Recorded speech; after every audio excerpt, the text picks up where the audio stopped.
আসসালামু আলাইকুম and hello everyone. I'm ইসলাম তাসিম। বর্তমানে পড়াশোনা করছি আসামুল university of science and technology আর ত্রিপলি ডিপার্টমেন্টে।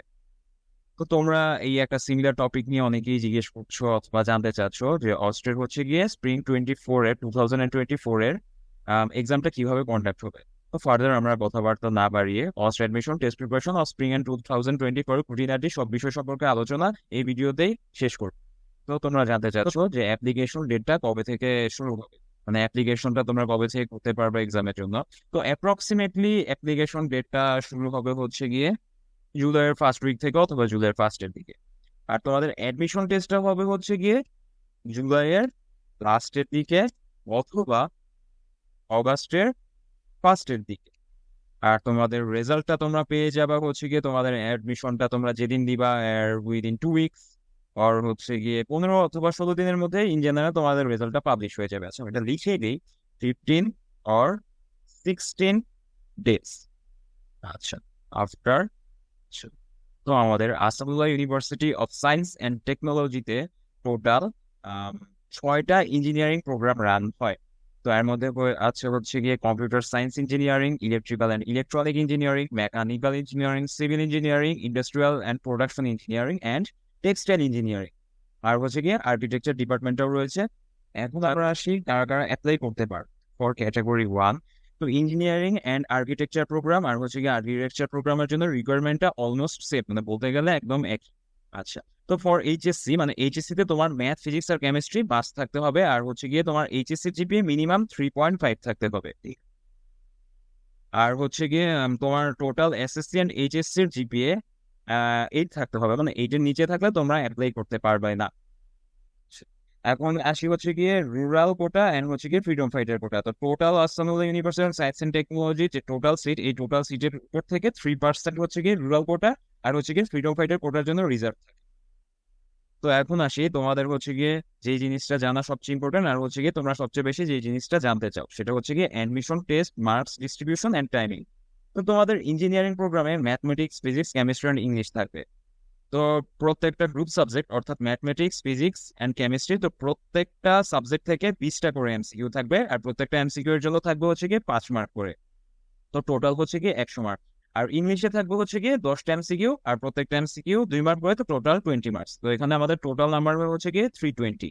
আর হচ্ছে গিয়ে আমাদের এসএসসি থেকে জিপি এর সাথে 20 মাল্টিপ্লাই হয়ে আমাদের কত হয় 100। আর এইচএসসির জন্য 5 × 20 100, মানে টোটাল হচ্ছে গিয়ে আমাদের 520 মার্কসের এক্সাম হয়।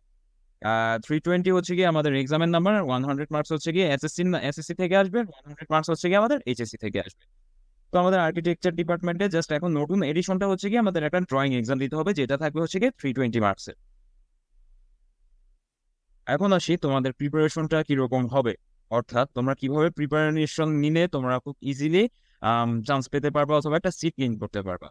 তোমাদের যদি ডিউ কোশ্চেন ব্যাংক অথবা ভার্সিটি কোশ্চেন ব্যাংকটা খুব ভালো মতো প্র্যাকটিস করা থাকে আর প্রত্যেকটা কোশ্চেন যদি খুব ভালো মতো ক্লিয়ার থাকে, তাহলে খুব ইজি তোমরা এক্সামটা তো খুব ইজি তোমরা অ্যাপিয়ার করতে পারবা।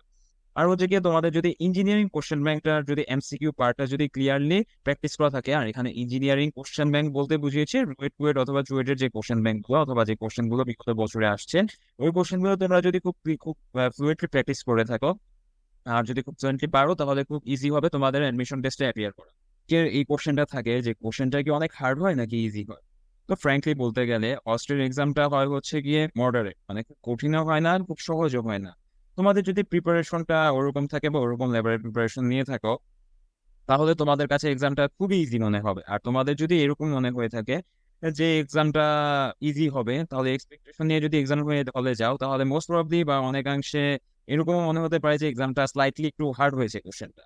তো এটা কেন হয়? এটা হওয়ার মেইন কারণ হচ্ছে গিয়ে অস্টের এক্সাম যেটা বা অস্ট হচ্ছে কি অন্যান্য প্রাইভেট ইউনিভার্সিটির মতো এক্সামটা হয় না, এটার এক্সামটা একটু কঠিন হয় অন্যান্য প্রাইভেট ইউনিভার্সিটির সাথে যদি তোমরা কম্পেয়ার করে থাকো, তাহলে অস্টের এক্সামটা একটু কঠিন হয়ে থাকে। তো যারা হচ্ছে গিয়ে খুব সহজে অস্ট্রে এক্সামটা অ্যাপিয়ার করতে চাও অথবা খুব সহজে তোমরা যদি চান্স পেতে চাও, তাহলে তোমাদের কিন্তু রুয়েট কুয়েট এর কোশ্চেন ব্যাংক আর হচ্ছে গিয়ে ডিউর কোশ্চেন ব্যাংক নিয়ে খুব ভালো ধারণা থাকতে হবে। আচ্ছা, তো তোমার এখানে তো তোমাদের এখানে এসএসসি প্লাস এইচএসসি কি তোমাদের কত জিপিএ পেলে তো তোমার শর্ট লিস্ট আসবে? তো এটা হচ্ছে কি অনেকের একটা কমন কোশ্চেন। তো তোমার এখানে একটা ফ্যাক্ট আছে, তোমরা হচ্ছে গিয়ে কোন এক্সামটা দিচ্ছ। তোমরা যদি স্প্রিং এ এক্সামটা দাও তাহলে তোমার হচ্ছে গিয়ে এসএসসি আর এইচএসসি জিপিএটা একটু বেশি লাগবে। অর্থাৎ তোমার যদি এসএসসি আর এইচএসসি তে তোমার যদি দুটাতে এ প্লাস থাকে তো খুব সহজেই তুমি শর্ট সিলেক্টেড হয়ে যাবা। আর যদি দুটাতে এ প্লাস না থাকে অর্থাৎ জিপিএ 5 না থাকে তাহলে তোমার শর্ট লিস্ট হওয়ার চান্সটা স্লাইটলি অনেকটাই কমে আসে। আর হচ্ছে কি তুমি যদি ফলে এক্সাম দিতে চাও, মানে ফল ব্যাচে যদি এক্সাম দিতে চাও তাহলে হচ্ছে কি দুটাতে এ প্লাস লাগবে না। তুমি যদি একটা 5 পাও, একটা যদি 4.7 অথবা 4.9 পেয়ে থাকো তাহলে খুব ইজিলি তুমি এক্সামে অ্যাপিয়ার করে ফেলতে পারবা। তো এখন আসি অস্ট্রের খরচ সম্পর্কে, মানে total cost in the 4 years অথবা তোমার 4 বছর অথবা 5 বছর টোটাল কত খরচ হবে। তো তুমি যদি CSC, civil engineering, triple E, textile engineering, IB অথবা মেকানিক্যাল ইঞ্জিনিয়ারিং এ পড়তে চাচ্ছ তাহলে তোমার টোটাল খরচ হবে 4 বছরে 8,46,500 টাকা। আর তোমার যখন তুমি ভর্তি হবা তো তখন তোমার ভর্তির জন্য ফিটা দিতে হবে 1,32,500 টাকা। আর হচ্ছে গিয়ে প্রত্যেক সেমিস্টারে 1,02,000 টাকা করে দিতে হবে। আর হচ্ছে গিয়ে civil engineering, CSC, Tripoli, textile প্রত্যেকটা ডিপার্টমেন্টে টোটাল ফিটা সেম। আর হচ্ছে গিয়ে অন্যান্য ইউনিভার্সিটি, মানে অন্যান্য প্রাইভেট ইউনিভার্সিটিতে অনেক জায়গায় হচ্ছে গিয়ে হিডেন কস্ট থাকে। আর আসল ইউনিভার্সিটিতে তোমরা এখানে যা দেখছো এই কস্ট বাদে কোনো হিডেন কস্ট নেই। আর তোমরা যদি আর্কিটেকচার পড়তে চাচ্ছ তাহলে তোমার 5 বছরের টোটাল কস্ট হচ্ছে গিয়ে 10,50,500 টাকা। আর হচ্ছে গিয়ে ফার্স্ট টাইমে অন্যান্য ডিপার্টমেন্টের মতো 1,32,500 টাকা জমা দিতে হয়, প্রত্যেক সেমিস্টারে হচ্ছে গিয়ে 1,02,000 টাকা করে জমা দিতে হয়। এখন আসি ল্যাব ফ্যাসিলিটিস নিয়ে। অস্ট্রেলিয়ার ল্যাব ফ্যাসিলিটিস নিয়ে তোমরা যারা জানো তাদেরকে তো নতুন করে কিছু বলার নেই, আর যারা জানো না তারা জেনে রাখো যে অস্ট্রেলিয়ার ল্যাব ফ্যাসিলিটিস হচ্ছে কি প্যারালাল টু বুয়েট, মানে হচ্ছে বুয়েটের ল্যাব ফ্যাসিলিটিস যেরকম অস্ট্রেলিয়ার তোমরা ল্যাব ফ্যাসিলিটিস প্রত্যেকটা ডিপার্টমেন্টের জন্য অলমোস্ট সেম পাবা। মানে প্রত্যেকটা ডিপার্টমেন্টের ল্যাব ফ্যাসিলিটিস অনেক হাই ফ্যাসিলিটি ওয়ালা ল্যাব তোমরা এখানে পেয়ে যাবে। এখন এখন আসি আমি আমার এক্সপিরিয়েন্স নিয়ে কথা বলতে। তো আমি হচ্ছে গিয়ে এইচএসসি 21 ব্যাচ। তো আমি আমার ভর্তি পরীক্ষার সময় যে প্রথম ভর্তি পরীক্ষাটা দেই সেটা হচ্ছে গিয়ে ফল সেশনের ভর্তি পরীক্ষাটা। তো ফল সেশনের ভর্তি পরীক্ষাটা দেওয়ার পর আমি মেকানিক্যাল ইঞ্জিনিয়ারিং পাই। তো এরপর আমার আরো ভর্তি পরীক্ষার সামনে ছিল বিধায় আমি আর ভর্তি না হয়ে, অস্ট্রে ভর্তি না হয়ে আমি ফার্দার পরের পরীক্ষাগুলো দিতে থাকি। তো আমার পরের ভর্তি পরীক্ষাগুলোর মধ্যে আমি হচ্ছে গিয়ে জিএসটি আর হচ্ছে গিয়ে আইওটি তে চান্স পাই। কিন্তু হচ্ছে গিয়ে জিএসটি হচ্ছে গিয়ে ঢাকার বাইরে থাকা বিধায় ওখানে ভর্তি হয়নি। আর আইওটি তে ভর্তি না হওয়ার একমাত্র কারণ হচ্ছে গিয়ে সেমিস্টার ফিটা আর কি, মানে হচ্ছে টোটাল ফিটা আইওটি একটু স্লাইটলি হাই অস্ট্রের তুলনায়। তো সবকিছু মিলিয়ে আমার হচ্ছে গিয়ে অস্ট্রে ভর্তি হওয়াটাই আমার কাছে বেটার ডিসিশন মনে হয়। তো অস্ট্রে ভর্তি হওয়ার জন্য এরপর আমি আবার স্প্রিং ব্যাচে এক্সাম দিই। তো স্প্রিং ব্যাচে এক্সাম দেওয়ার পর আমি ট্রিপলিতে চান্স পাই, আর এখন আমি বর্তমানে ট্রিপলিতেই পড়াশোনা করছি। তো অস্ট্রে চান্স পাওয়ার জন্য আমি যেভাবে প্রিপারেশনটা নিয়েছিলাম সেটা হচ্ছে গিয়ে আমার হচ্ছে ইন্টার বেসিক মোটামুটি ভালো স্ট্রং ছিল, মানে ক্লিয়ার ছিল সবকিছু।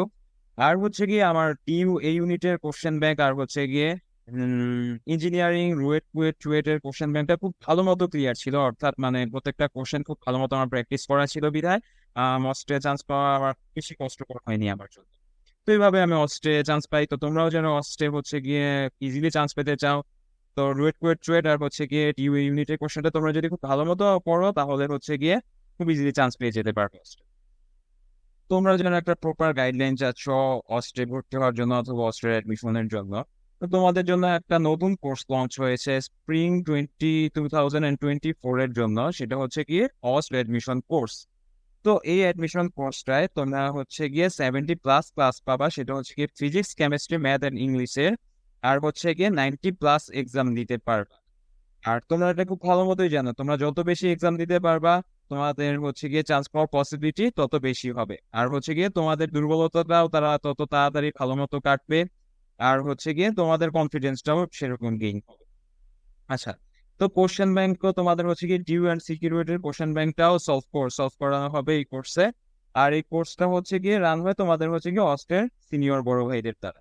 তো কোর্স ফি হচ্ছে গিয়ে 1,499 অনলি। তো তোমরা যদি অস্ট্রে চান্স পেতে চাও, প্রপার গাইডলাইনটা যদি তোমরা ফলো করতে চাও তাহলে কোর্সে তাড়াতাড়ি এনরোল করে ফেলো। তো থ্যাংক ইউ সবাইকে, সবার জন্য শুভকামনা অ্যান্ড গুড লাক। আজকের জন্য এতটুকুই।